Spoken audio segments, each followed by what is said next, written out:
شهرام عزیز.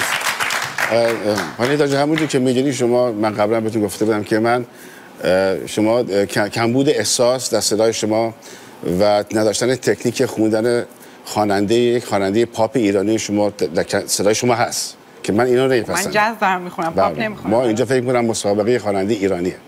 بله، جاز ایرانی هم هست دیگه. جاز، پاپ، راک، اینا همه چیزایی که توی ایران میتونین شما بخونید. به طور کلی خب نه خواهش می‌کنم. ولی من فکر می‌کنم که این برگزاری یک مسابقه که صدای خواننده ایرانی وقتی کلمه ایرانی میاد روش کاملا مشخص یعنی چی.